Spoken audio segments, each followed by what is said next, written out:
So yun, nakita na lang natin na nag-balance na ako. Ang galing nung tip ni boss. At maraming salamat sa iyo. Siyempre, i-series na natin. Ayan na. Ito po. Pakita mo. I-series na po natin.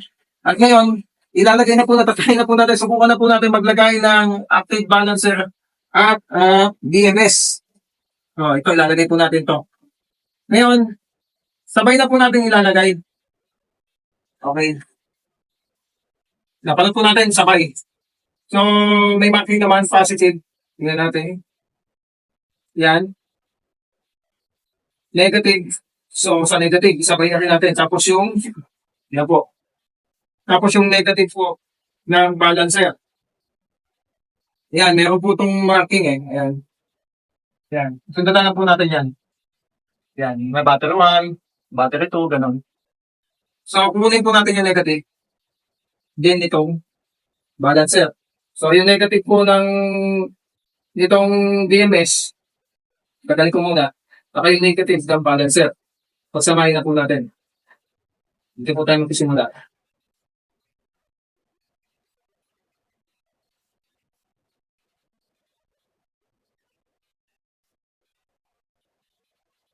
Yung susunod po, sabi dito, yung green ay battery 1.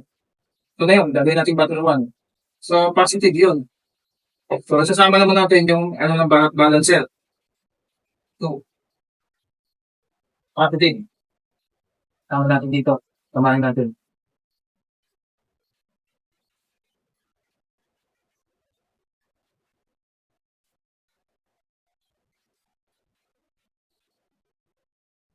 Yan po. Meron na natin kita. Sunod, yung pangalawang cable, nakalagay dito, battery 2. Ito po yun. Positive. Ito. O, di, kunin naman po natin yung positive. 2 ng GMS. So, pagsamahin po natin.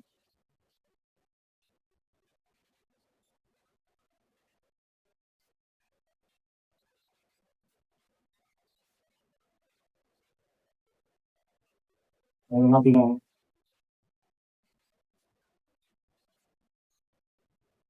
naamot. Hanggat maaari, huwag kayong gagamit ng ganito kasi pag napadikit yan, yun eh. Kaya walang balot eh. Dapat yung ganito may balot. Sunod,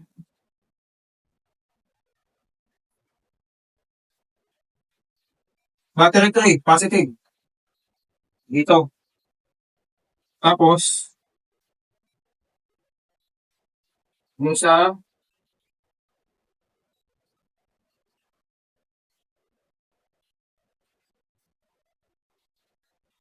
wait lang ha. Nagkamali po ako. Mali yung nakuha ko. Pangalawa to. Mali po nakuha ko. Kailangan tama eh. Ito po yung pangalawa. Pangalawa ito. Mali yung isama ko. Ang pangatlo po ay ito. Kasama natin dito sa battery 3. Sa battery 3. Battery 3. Niilaw na po. Yung ating. Tapos yung last po, sa battery po, kapatid at yung positive po ng DMS. Sa taas.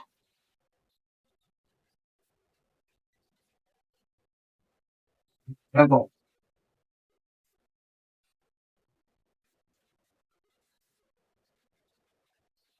So, ipita po natin. Nakatutok ba no? Tutok mo dito sa pinakaibabaw. Pinakaibabaw. Ibabaw. Higpitan ko na po.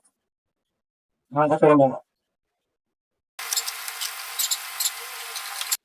So, umiilaw na po yung active balancer. Okay, ngayon, ayos na po, lagay na po natin.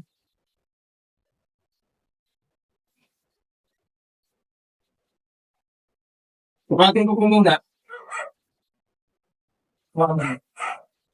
Tutok mo lang dyan. Lagay po natin sa positive, negative. Ano nakabasa? 13.23. 13.22. Dito, 6.6. pag na ganun. Dito, 13.22.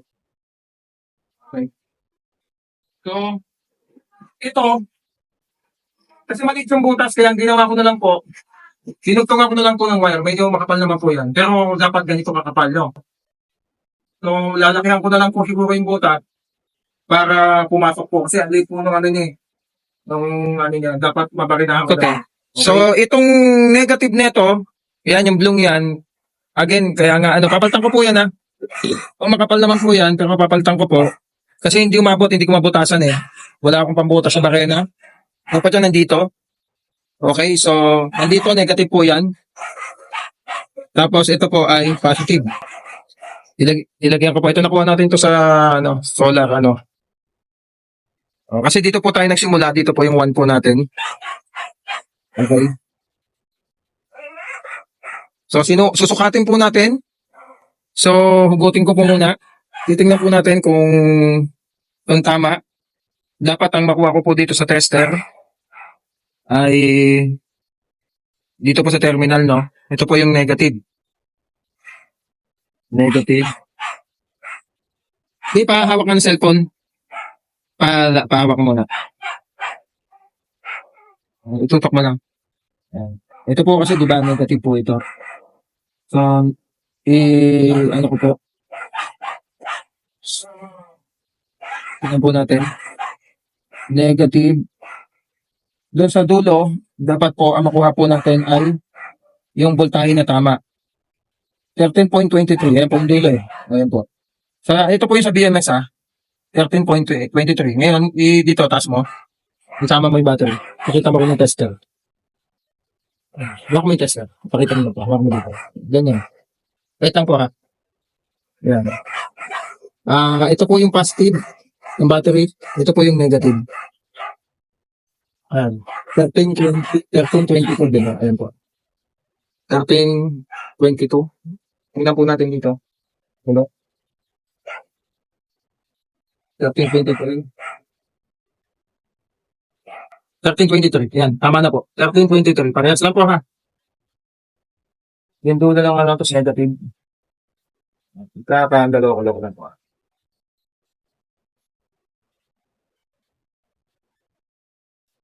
Yan. Yan. 13.23 po. 13.23. Nakikita pa yan sa battery. Okay. So, pwede na po natin ilagay. Tabihan mo. Uli. Yan. So, ayusin po natin yung wiring. So, ito na po yung magsisilbing negative. Kaya nakalagay po. Ito po kasi yung battery negative po nga nung BMS. Papunta dito sa negative. Tapos, ito na po yung magsisilbing negative mo. Kaya pag sinukatan po yan, tingnan nyo po. Diba ito po yung positive? Ito po yung positive. Kasama ito. Tingnan mo. Kita mo. Tapos ito po yung negative. Ayun po, 13.23. Parehas po ha. Ito po yung hawak kong wire. Yung galing po sa BMS natin. Tapos, yung positive po natin. Ayan po. 13.23. So, okay na po ito, no? Umiilaw na rin po ang ating active balancer. So, ayusin ko na lang po yung wire. Mamaya na lang po. So, okay na. Ayan, tingnan nyo. Pakita ko namin dito niya. Ayan, hindi ko po dinikit. Hindi ko po kasi alam kung pwedeng didikit. Kung pwede po siyang double-sided kasi hindi siya plain. Comment na lang po kayo kung dinidikit ko po yung sa inyo. Ito po, didikit kasi flat naman yung likod niya. Ayan, nakadikit po yan. So, again, ito po yung ating positive at ito po yung negative. Okay, so ito po. Trade po natin. Ito mo, pakita mo. Hindi pa pakita mo. Tapos ito yung negative. Yan, 13.22, 23. Yan po, okay po. So, ito po, gagamitin na po natin, magta-try po natin, ipata-touch po natin sa ating, FPVT. Okay? So, maraming salamat, no? At, sa mga nakuha po nating tip, at yun nga, effective po yung binalance po ng wala ng charging, kaya walang masisira. Nakaparallel lang, pinarallel natin kanina, salamat kay boss. At nabalance po siya, naging 2.30 na po. So kung i-times po kasi natin yung na titignan po natin isa-isahin ko po muna to. Ito po natin. Ito po yung positive, di ba? So, 3.30. 3.30. 3.30, balancing balance. Yan lang po yan ang pinaral natin nang hindi po natin ginarge. 3.30. Okay? Total of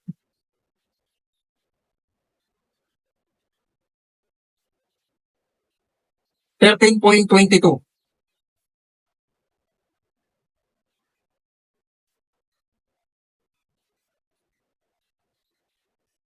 Ayan o. 13.23. Ayan po. Ayan po ha. So yun po. Nag-successful po tayo dito. Pasensya na ako sa nagawa po natin. Ganyan lang po. Ito po ang kauna-unahang gawa ko na battery. Yan. Ito po ay tatawagin ko Dansky Light TO4. Yan. Maraming salamat no, sa mga nagbibigay po sa atin ng tip. Wala na po tayo, sinunod ko po yung sinabi nyo, hindi na po tayo nag-top balance. Okay? Ayan. At medyo sumakit po ang ulo ko dito sa pagbuo po natin ito. Ilang recap ang ginawa ko po. Pinagsabay po natin. Siyempre, yung negative ng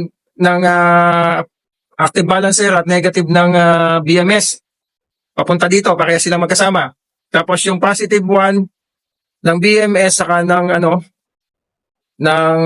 battery 1, pang battery 1 ng BMS, pang battery 1 ng active, pinagsama din siyempre dito sa battery 1 positive. Siyempre yung pangalawang battery, pang battery 2 ng BMS at battery 2 ng active balancer, ito yon, nagsama yung positive niyan. So ganun lang po hanggang sa dulo.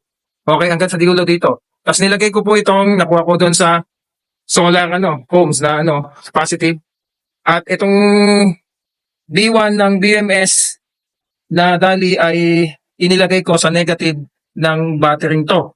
Okay, kaya po nakaganon yan, isang tabi po uli, kasi nga, maliit po yung butas yung ganito po niya, hindi po papasok dito. Sana ito yung naging hindi po papasok dito kasi pang terminal, ito po kasi, pang po, maliit po, pang doon sa battery cell ng solar. So, hindi ko po nabutas, kaya nilagyan ko na lang po ng makapal-kapal na kable, papunta dito. So, pagka, bubutasan ko na lang po, yun na lang po ang gagawin ko. O tatapang ko na mas makapal na wire. O ayan, makapal naman po yan. Lalaki po ng wire niyan. Pang AC po kasi ito. Pasensya na ho. Pansamantagal na muna. Kapaltan po yan. Yan na po muna. Masaya po tayo sa next sponsor po ng ating battery cell. At yun, ito po ang kauna natin nagawa ang battery. Tanawag ko pong Dansky Light PO4 battery. 12 volts na 280 ampere. Okay, ang battery cell sa nagtatanong, ito pong battery cell na iniregalo po sa atin, in-sponsor po sa atin ni boss. Dahil mo pakilala, ayaw niya pa sa atin pangalan sa vlog ko. Ito po ay isang EVE. So maganda po yung kanyang kanya pong reading. Okay, so yun. Abangan niyo po yung susunod kong vlog, ilalagay ko po siya doon sa isasalang na po natin sa ating solar setup. Okay? Ito po ulit si Dansky. Huwag po kayong magsasawang mag-comment at magbigay ng mga idea. Maraming salamat. Rock on.